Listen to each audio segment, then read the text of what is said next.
Assalamualaikum warahmatullahi wabarakatuh. Waalaikumsalam warahmatullahi wabarakatuh. Alhamdulillah, wassalatu wassalam ala rasulillah wa ala alihi wa sahbihi wa man walah, amma ba'd. Yang saya cintai, yang saya muliakan, guru kita bersama yang mulia Sayyid Al-Habib Ali bin Abdul Aziz bin Jindan, beserta seluruh para habaib, para kiai, para asatidz, para tokoh masyarakat, para aparat pemerintah, beserta seluruh hadirin hadirat, bapak-bapak, ibu-ibu, khususnya para pemuda-pemudi sekalian, umat baginda Nabi besar Muhammad yang selalu dimuliakan oleh Allah.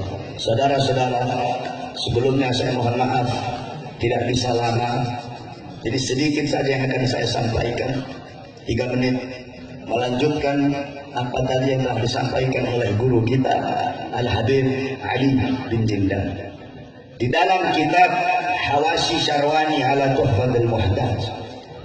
Kitab Hawashi Syarwani adalah hasyiah daripada kitab Tuhfatul Muhtaj Al-Imam Ibnu Hajar Al-Haytami. Kitab Tuhfatul Muhtaj adalah syarah daripada kitab Minhajul Talibin Al-Imam An-Nawawi. Dalam kitab tersebut dijelaskan, wa anna afdalal layali lailatul maulid syarif, thumma lailatul qadar, thumma lailatul jum'ah, thumma lailatul isra. Dan sesungguhnya malam yang paling utama, malam yang paling mulia, malam yang paling agung adalah malam kelahiran Nabi Muhammad.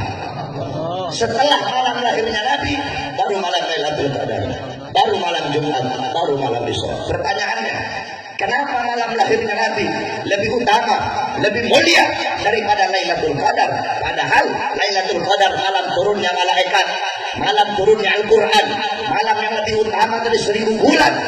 Al-Imam Al-Qastalani di dalam kitab Al-Mawahib Al-Laduniyah, beliau berkata, malam kelahirannya Nabi lebih utama dari Lailatul Qadar karena 3 perkara. Yang pertama, malam Lailatul Qadar malam turunnya malaikat, sedangkan malam Maulid adalah malam lahirnya, malam turunnya Nabi Muhammad SAW.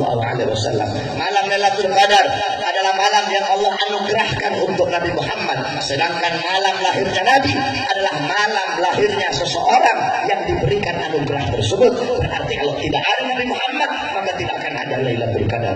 Yang ketiga, malam Lailatul Qadar rahmat Allah untuk umat Nabi Muhammad saja, sedangkan malam Maulid itu adalah rahmat Allah bagi seluruh alam semesta, seluruh alam jagat raya. Maka sudah tentu bagi kami malam lahirnya Nabi lebih mulia, lebih utama daripada hari-hari yang ada dalam Islam. Kenapa? Karena kalau tidak ada hari lahirnya Nabi, tidak akan ada Idul Fitri, tidak akan ada Idul Adha, tidak akan ada Lailatul Qadar, tidak akan ada Nuzul Quran, tidak akan ada Fathul Makkah, tidak akan ada kemenangan perang Badar, tidak akan ada Ramadan dan keutamaannya, tidak akan ada Muharram dan keutamaannya, tidak akan ada Al-Quran, tidak akan ada syariat, tidak akan ada sunnah kalau bukan itu semua diawali daripada hari lahirnya baginda Nabi besar Muhammad SAW, sebagaimana tadi yang sudah dijelaskan oleh guru kita Al-Habib Ali bin Jindan. Oleh karena itu sudah sepantasnya, sudah selakunya bagi kita sebagai umat Nabi untuk bersyukur kepada Allah atas lahirnya Nabi Muhammad SAW. Al-Imam Busiri dalam qasidah Muhammadiyahnya, apa kata beliau? Muhammadun syukruhu fardun alal umami. Muhammad bersyukur dengan adanya beliau, bersyukur dengan lahirnya beliau, fardun alal umami, wajib bagi setiap umat untuk bersyukur dengan adanya Nabi Muhammad SAW. Saudara-saudara, dalam Al-Quran Allah berfirman, kun bifadlillah wa birahmati fabidzalika falyafrahu. Katakanlah oleh Muhammad, dengan karunia Allah dan dengan rahmat Allah, maka dengan karunia dan rahmat tersebut hendaklah mereka bergembira, hendaklah saya bergembira, hendaklah kalian bergembira dengan adanya karunia dan rahmat Allah. Di dalam kitab tafsir Ma'alimut Tanzil Al-Imam Baghawi, dalam kitab tafsir Jami'ul Bayan Al-Imam Ibnu Jarir At-Tabari, dalam kitab tafsir Anwarut Tanzil Al-Imam Baydawi, dalam kitab tafsir Madarikut Tanzil Al-Imam An-Nasafi, dalam tafsir Jami' Al-Ahkam Al-Imam Qurtubi, dalam tafsir Ibnu Katsir, di dalam kitab tafsir Jalalain Al-Imam Jaluddin Al-Mahalli dan Al-Imam Jaluddin As-Suyuti dijelaskan fadluhu Al-Quran. Karunia Allah adalah Al-Quran. Sebagian ulama yang lain berkata karunia Allah yang paling besar adalah ilmu, salah satunya Abdullah bin Abbas. Ada lagi sebagian ulama berkata karunia Allah yang paling besar adalah akal, li'annal akal manba'ul ilm. Terus apa?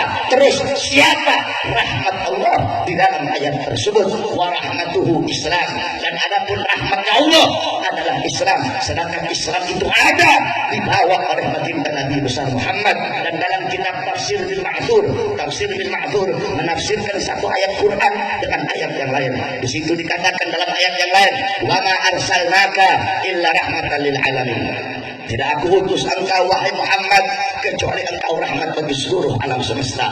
Maka dengan adanya Al-Quran, ilmu dan akal sebagai karunia Allah, dan dengan adanya Islam dan Nabi Muhammad sebagai rahmat Allah, maka hendaklah kita bergembira, kita berbahagia. Saudara-saudara, di hari lahirnya Nabi, seluruh alam jagat raya bergembira. Bahkan seekor anjing, seluruh binatang gembira, bahkan seekor anjing bergembira dengan lahirnya Nabi. Maka kalau ada orang, kalau ada kelompok, kalau ada golongan yang mengaku sebagai umat Nabi tapi tidak senang, tapi tidak bahagia, tapi tidak rela dengan lahirnya Nabi, itu orang tidak pantas disebut anjing. Terus pantasnya disebut apa? Pantasnya itu orang lebih anjing dari anjing, saudara-saudara. Semua makhluk gembira, bahkan anjing bergembira, illa iblis, kecuali iblis yang tidak senang, iblis yang tidak gembira dengan lahirnya Nabi. Kenapa? Karena Nabi Muhammad adalah musuhnya iblis yang paling besar. Dalam riwayat Nabi Muhammad pernah bertanya kepada iblis, wahai iblis, siapa musuhmu yang paling besar? Wahai iblis, siapa makhluk yang paling kau benci? Apa kata iblis? Anta ya Muhammad. Kamu wahai Muhammad, musuhku yang paling besar. Kamu wahai Muhammad, makhluk yang paling aku benci. Setelah aku siapa? Setelah kamu, keluargamu, anak cucumu adalah makhluk yang paling aku benci setelah kamu. Saudara-saudara, para habaib adalah dzurriyyah Nabi Muhammad sallallahu alaihi wasallam. Saya tanya, jawab sama-sama. Berarti kalau ada yang benci para habaib, siapa itu orang? Jawab yang keras. Kalau ada yang benci para habaib, siapa itu orang? Al-Habib Rizik bin Husain bin Syihab, beliau anak cucu Nabi Muhammad. Kalau ada yang benci beliau, siapa itu orang? Kalau ada yang zalimi beliau, siapa itu orang? Kalau ada yang ingin penjarakan beliau, siapa itu orang? Kalau ada yang ingin melemahkan perjuangan beliau, siapa itu orang? Kalau ada yang caci maki beliau, siapa itu orang? Habib Ali bin Jindan, cucunya Nabi Muhammad. Kalau ada yang musuhi beliau, siapa itu orang? Kalau ada yang memerangi beliau, siapa itu orang? Kalau ada yang ingin melemahkan perjuangan beliau, siapa itu orang? Iblis benci dengan lahirnya Nabi. Berarti kalau ada yang tidak suka dengan maulidnya Nabi, siapa itu orang? Kalau ada yang ingin mencegat orang-orang yang hadir di majelis maulidnya Nabi, siapa itu orang? Kalau ada yang ingin membubarkan acara maulid Nabi, siapa itu orang? Saudara-saudara, besok hari Sabtu acara Maulid Akbar reuni 212 di Monas. Menteri Agama Lukman Hakim Wiranto, mereka berkata, itu ngapain sih mau bikin acara Maulid reuni 212 di Monas? Abu Al Habib Muhammad bin Ali Al-Maliki Al-Hasani Al-Mati, beliau berkata tidak pantas bagi orang yang berakal untuk bertanya, ngapain kamu merayakan Maulid? Seakan-akan seolah-olah bertanya, ngapain kamu bergembira dengan lahirnya Nabi Muhammad? Kalau Menteri Agama nanya seperti itu, Menteri Agama punya akal apa tidak? Punya akal apa tidak? Saudara-saudara, saya tanya semua yang hadir di sini, besok pagi hadir di reuni 212, siap berangkat? Ya. Siap berangkat? Ya. Kalau ada polisi datang cegat di tengah jalan, maju apa mundur? Maju. Siapa yang suka cegat maulidnya Nabi? Iblis. Kalau ada yang cegat maulidnya Nabi berarti siapa? Iblis. Kalau besok ada iblis cegat di tengah jalan, maju apa mundur? Maju. Maju apa mundur? Maju. Kalau iblis dan keluarga senjata, maju apa mundur? Maju. Maju apa mundur? Maju. Lawan apa mundur? Lawan. Hei kepada mereka, hei kalian para penggembos acara reuni 212.